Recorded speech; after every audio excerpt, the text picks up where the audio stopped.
Hello guys, what's up? Today I'm going to show you how to hide pages and man you follow. To do this, you have to log in from your main Facebook account.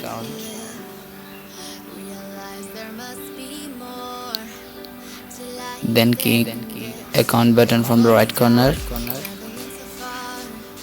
Then go to settings and privacy option. Then again settings.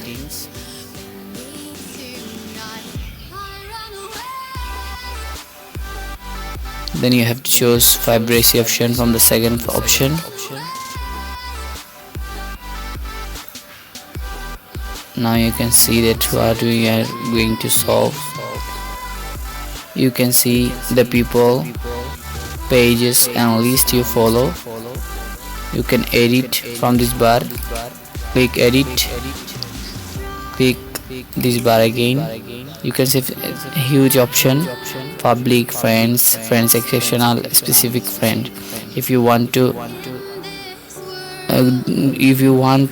show the all members, then you have to choose public, or if you want to show the pages you follow only friends, you have to choose friends.